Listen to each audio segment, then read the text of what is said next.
I, female 34, have been financially supporting my younger sister Megan, female 31, for 6 freaking years. And I think I'm finally done, but now I'm literally drowning in guilt and family drama, and I don't know if I'm being an awful person or if I'm finally doing the right thing. Back in 2017, Megan lost her job when her company did layoffs. The same week, she found out her boyfriend had been cheating on her. It was awful. She was a mess. Our mom passed away from cancer when I was 24 and she was 21, and our dad remarried and moved to Arizona. We don't really talk to him much anymore, so I'm the only real family Megan has left, and I felt responsible for her. I make decent money as a systems analyst, not rich or anything, but comfortable, and she was crying on my couch every night after everything happened. What was I supposed to do? I'm not normally the type to just hand out money. My friends actually tease me about being cheap, lol. But this was my little sister who just lost everything at once. At first, it was just supposed to be temporary help until she got back on her feet. I paid her rent for a couple months, helped with groceries, normal sister stuff during a crisis, right? But somehow temporary turned into 6 years.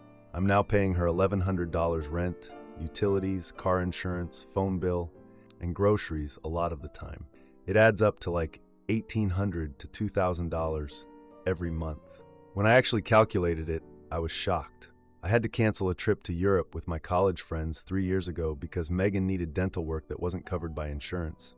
It was $3,000 and she was in pain, so what was I supposed to do? I didn't tell her the real reason I canceled because I didn't want her to feel bad. One of my friends got engaged on that trip and I missed it. Oh, and 3 months after the dental work, she posted vacation pics from Miami with her friends. How did she afford that if she couldn't afford the dental work? But I didn't want to seem petty by bringing it up. The thing is, Megan keeps getting jobs, but then quitting them after a few months. There's always some reason. Her boss was a creep, the environment was toxic, they weren't appreciating her skills, they were taking advantage of her without proper compensation, whatever. I used to believe all this, but now I'm starting to wonder if she's just making excuses. Because somehow, even though she's so broke all the time, she still gets her nails done every 2 weeks and goes to brunch with her friends every weekend and posts Instagram stories with $7 coffees all the time. Like, how does that math work? I started dating Mark, male 36, about 8 months ago. He's seriously the best guy I've ever dated, by the way, and he's the first person who's actually asked me questions about this whole situation with my sister. He asked how much I've given her over the years, and I did the math and realized it's well over $75,000. Seeing his reaction made me realize this maybe isn't totally normal sister behavior. I know this makes me sound naive, but when you're in the middle of something for years, you just don't see it clearly, I guess. I also started seeing a therapist a few months ago for anxiety, and when I mentioned the situation with Megan, she suggested I might need to establish some clearer boundaries. That got me thinking. The thing that finally pushed me over the edge happened last week. Megan's iPhone, that I paid for 2 years ago, by the way, has a cracked screen. I told her she could get it fixed for like $120, but she said she needs the newest iPhone Pro Max because everyone at her new job has one, and it would be embarrassing to have an older model. That phone is like $1,300. When I suggested she just fix the screen instead, she scoffed and said that was throwing good money after bad. Then I mentioned that I've been thinking about reducing my financial support, and she got really cold and asked what that meant exactly. I tried to explain that I can't keep paying all her bills indefinitely. She claimed I promised Mom I'd take care of her, which isn't true. I never promised our mom anything like that. I tried to talk about budgeting and how she could work toward financial independence, and she brought up something from when we were kids where I accidentally broke her art project, like something from 20 years ago. She kept saying I was being selfish, even though I make 3 times what she makes. I finally just said no to the phone and suggested she use her own money if it was that important. She then told me she'd already told all her friends I was buying her the new iPhone as a thank you gift for all her hard work. Something snapped in me. I told her I wasn't just saying no to the phone, I was cutting off all financial support. I told her I'd give her 60 days notice before the rent payments stop, so she has time to find a roommate. She stormed out of my apartment, slammed the door, and was crying about how I'll regret betraying family. Now I'm getting like 20 texts a day from her, some angry, some crying. My Aunt Patricia suddenly called to tell me how disappointed she is in me. 2 of my cousins have messaged me on Facebook asking why I'm abandoning Megan when she needs me. They're only hearing her side, obviously. I feel guilty, but also relieved. I don't know. Am I wrong to finally stop enabling my sister after years of support? I know I probably helped create the situation by making it too easy for her for too long. I know I'm doing the right thing, but also feel like I'm abandoning my little sister who has no one else. Sorry this got so long. I'm just really confused and needed to get this off my chest. Edit. People are asking why I let this go on so long. I guess because it happened so gradually. It started with just helping with rent for a few months. Then it was just until she finds a better job. Then it was just until she gets through this rough patch. I kept believing her when she said she was trying. And honestly, I felt so guilty saying no. Every time I tried to talk about cutting back, she would cry or bring up our mom or make me feel like I was abandoning her. Edit 2. Someone asked what Megan spends her own money on if I pay all her bills. Good question. From what I can tell from her social media, restaurants, clothes, concerts, weekend trips with friends, expensive coffee, manicures, basically all fun stuff while I pay all the boring bills. Edit 3. Wow, I did not expect this to blow up so much. To answer some common questions, yes, I've tried talking to her about budgeting before, but she always gets defensive and says I'm lecturing her. And no, I don't have access to her bank accounts, so I don't know exactly how much she makes or spends. I just know what I see on social media and what she tells me, which is usually that she's broke. Now for the first update. First, I want to thank everyone who commented on my post from a few weeks ago. I didn't expect so many people to respond, and your support honestly kept me sane these past weeks. I've reread some comments like 20 times when I started doubting myself. And yeah, I'm gonna need that support because things have gotten so much worse. It's been 3 weeks since I told Megan I was cutting her off financially with 60 days notice. And she has basically started a smear campaign against me to our entire extended family. So in the past 3 weeks alone, I've gotten calls from Aunt Patricia, who I mentioned last time, 4 different cousins, my dad, who literally calls maybe twice a year normally, and even my 86-year-old grandmother. Megan somehow got Grammy all worked up by telling her she might become homeless because of me. Grammy called me crying about how this reminded her of her uncle, who supposedly died on the streets during the Great Depression. Side note, I've always been skeptical about this story because the timeline doesn't quite add up, and Grammy tends to embellish family history. But whatever. The worst part is Megan is telling everyone this completely fabricated story that I promised our dying mother I would always take care of Megan. This is a total lie. Our mom passed away pretty quickly after her diagnosis, and there was no deathbed scene where I promised anything like that. I mean, how manipulative can you get to use our dead mother this way? I only found this out because my cousin Jen called asking why I would break a promise to my dying mother, and I was like, what promise? Jen also told me Megan's been saying she sacrificed her career to help me through college, which is literally impossible since she was still in high school when I graduated college. The timeline doesn't even make sense. I think she's just panicking about the money, honestly. Like, she's never had to actually support herself before, and she's freaking out. I get it. It's scary to suddenly have to pay your own bills when you're not used to it. But making up these insane lies about me, that's taken it way too far. Oh, and my boyfriend Mark suggested I check my credit report, which I hadn't done in a while. Guess what I found? About 2 years ago, there was an inquiry from someone trying to open a credit card in my name. I remember seeing this on my credit report back then, but I just assumed it was some kind of credit bureau error or identity theft attempt, and didn't think much of it after I reported it. Now, I'm pretty sure it was Megan. I can't prove it 100%, but the timing lines up with when she was between jobs and complaining about money all the time. But the absolute worst thing happened last weekend. Aunt Patricia invited me to a family dinner at her house. I should have known something was up when she was being super insistent about me coming, but I was naive and thought maybe they all wanted to hear my side of things. Nope. It was an ambush, an actual intervention. For me. Like, I'm the problem.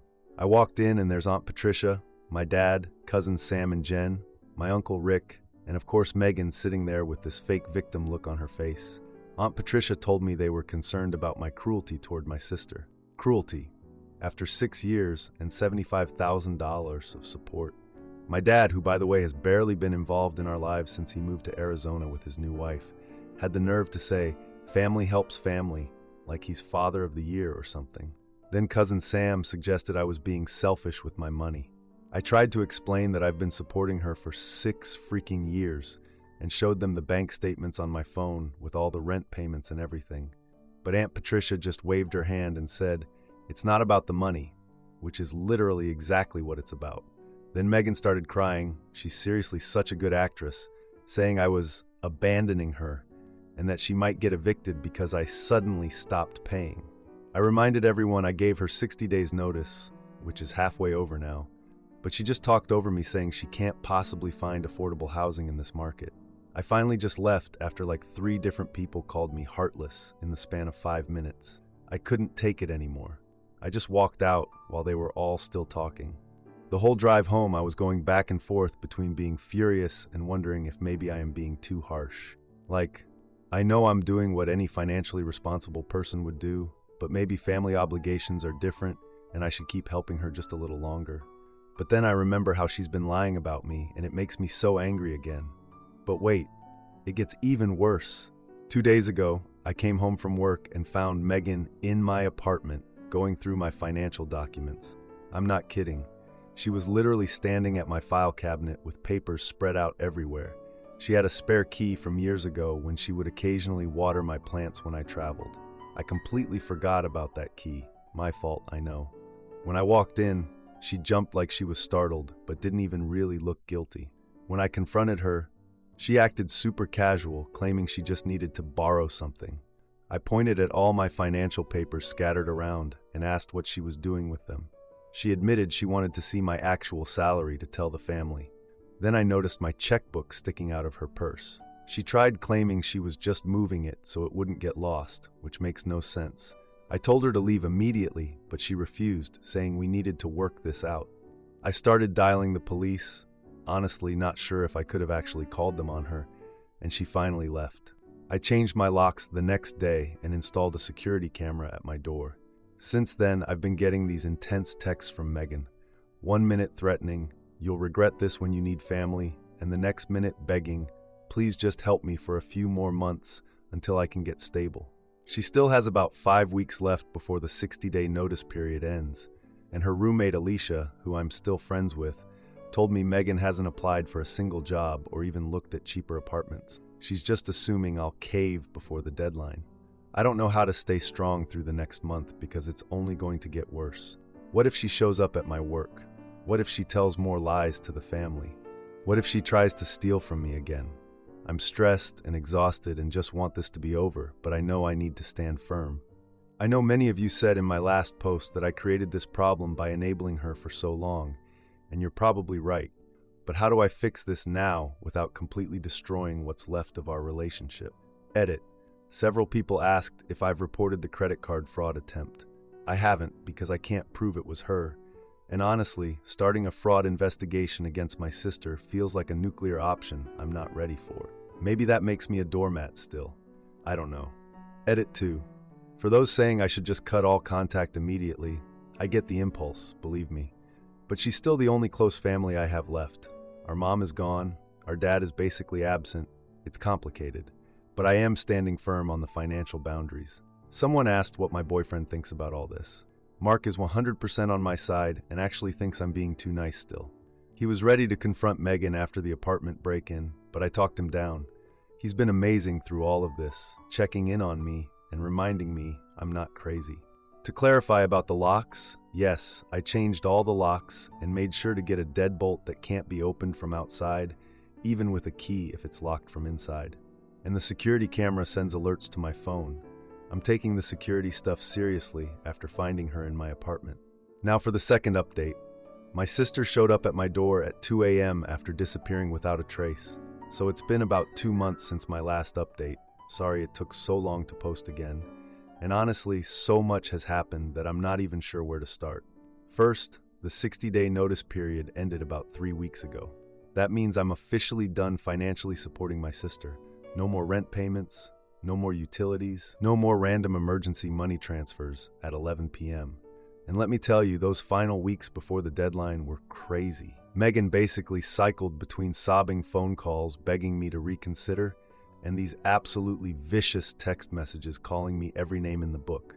Like 1 minute she'd be saying she's scared and doesn't know what to do, and literally 20 minutes later she'd be calling me a selfish bitch and saying I've always been jealous of her. It was exhausting dealing with her mood changes. Oh, I completely forgot to mention something weird I found out through my Aunt Patricia, who by the way has done a complete 180 and is now Team Emma after seeing some of Megan's texts. Apparently Megan has been telling different family members completely different stories about why she needed money all these years. Like she told my aunt she needed money for some chronic medical condition she never actually told Memi about. She doesn't have any chronic conditions that I know of. But then she told my cousin Jen she needed money for these professional certification classes to advance her career. And she told my Uncle Rick some BS about paying off loan sharks. It's like she was tailoring her sob story depending on who she was talking to. The crazy part is none of these people ever compared notes until now. Anyway, like 3 days before the deadline, I got this text from Megan saying she'd found this amazing new job and actually wouldn't need my help after all. She claimed she waited to tell me because she wanted to make sure it was official and told me she'd be starting Monday with good pay so I could stop worrying. I was skeptical, obviously, but also kind of relieved. Like maybe she finally got her shit together. I was so naive, haha. During all of this, my boyfriend Mark has been amazing. Like seriously, the most supportive person ever. We've actually been talking about moving in together by the end of the year. Not officially decided yet, but we're both thinking about it. It's nice to have someone in my corner when most of my family was against me, at least at first. Speaking of family, I had the most surprising phone call with my dad about 3 weeks ago. He actually apologized for taking Megan's side at first. He said as he heard more of the story from different people, he realized just how much I'd been supporting her over the years. He admitted he had no idea about the extent of it, which, yeah, Dad, maybe if you'd been more involved with your daughters after Mom died, you would have known. But whatever, I didn't say that. So for a minute there, I thought things were calming down. The deadline passed, Megan supposedly had this new job, some family members were coming around to my side. I felt like I could finally breathe again. Then about 10 days after the financial support officially ended, I got a call from Megan's roommate, Alicia. She said Megan had just stopped coming home. Like, hadn't been home in 2 days, wasn't answering texts or calls. At first, I thought this was another manipulation tactic, like make me worry so I'll start paying her bills again. But after a day of trying to reach her myself, I actually started getting worried for real. I was so conflicted. Part of me was like, this is just another manipulation, but another part was genuinely concerned something bad had happened to her. I finally broke down and filed a missing person report, feeling stupid the whole time because what if she was just ignoring me? The next day, the police called and said they'd found her and she was fine, but she didn't want to disclose her location. So I mean, not missing, just avoiding everyone, I guess. Then exactly 1 week later, so about 2 weeks ago, at literally 2 in the morning on a Tuesday, I got woken up by someone pounding on my apartment door. I checked my security camera, thank God I installed that thing, and saw Megan outside looking like she hadn't slept or showered in days. I opened the door, but kept the chain lock on, because honestly, I wasn't sure what state she was in or what she might do. As soon as I opened the door, she started sobbing uncontrollably, like those weird gulping sobs where you can barely understand what someone is saying. I asked where she'd been for the past 2 weeks, and she said she'd been staying with a coworker but got kicked out because they didn't understand her situation, whatever that means. She kept begging to come in, saying she had literally nowhere else to go. I asked if she'd contacted Aunt Patricia or any of our other family members, and she admitted they'd all stopped answering her calls. Then I asked about the new job she'd texted me about before the deadline, the one that was supposedly going to solve all her problems. She got this look on her face that I can't even describe, like guilty, but also annoyed at being caught. She finally admitted there was no job. She made it up, hoping I would feel guilty and continue the payments anyway. At this point, I was just done. I asked her point blank where all her money had been going all these years if I was paying all her basic bills. She got really quiet, then finally admitted she had like $15,000 in credit card debt from shopping and restaurants and concert tickets and whatever else. $15,000, while I was paying her rent and utilities, while I was canceling my own vacation to pay for her dental work. Then she literally dropped to her knees in my hallway, so dramatic, I swear, and begged for just one more month of rent. Just one more month. Where have I heard that before? And something just shifted inside me. Like all these years of manipulation suddenly became crystal clear. And I actually laughed. Not cruelly, but just like the absurdity of it all finally hit me. The absurdity of this situation I'd enabled for 6 years. My laugh seemed to shock her, and she asked what was so funny about her suffering. She actually said that. I'm not exaggerating. I told her I wasn't laughing at her, but at myself for not seeing this sooner. Then she switched tactics completely and started threatening me, saying she'd tell everyone I left her homeless and ruined her life. I calmly reminded her I had bank statements showing years of support, and quite a few family members already knew the truth anyway. She started crying again, saying she couldn't survive on her own, and I just replied that she'd never tried, and that was on both of us. Then she actually tried to push the door open, but the chains stopped her. Thank God for that chain lock, seriously. I told her I could give her a ride to a shelter if she needed one, but I wasn't giving her any more money. That's when she completely lost it, screaming that I was dead to her and that I would regret this, and on and on. I just closed the door while she was still shouting in the hallway. My building security came up and escorted her out. I did make one call after that to make sure she wasn't actually homeless. I contacted our mutual friend Jess, who confirmed Megan was staying with her temporarily, so at least she wasn't on the street. It's been about 2 weeks since that night, and I still have these really contradictory feelings, like guilt mixed with absolute certainty that I finally did the right thing. Then just 3 days ago, I got a text from Megan with a photo of a pay stub from a job at Target. No message, just the photo. I texted back, "I'm proud of you," but she never responded.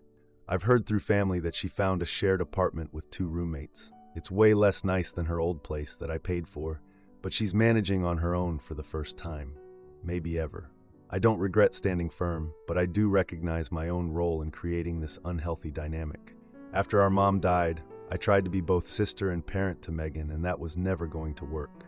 I enabled her for years, and breaking that pattern was always going to be painful. Our relationship may never fully recover, and that breaks my heart. But I hope someday we might build something healthier, something based on actual sisterhood, not financial dependence. The weirdest realization I've had is that sometimes the kindest thing you can do for someone is to stop saving them from the consequences of their own action. It doesn't feel kind in the moment.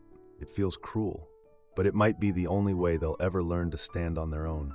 I still wake up some mornings with this instinct to check on Megan, to make sure she's okay. Old habits die hard, I guess. Edit. So many people are asking if I think she actually has a job at Target. I mean, the pay stub looked real, but honestly, who knows with Megan? At this point, I'm trying not to obsess over whether she's being honest or not. That's not my responsibility anymore. Edit 2.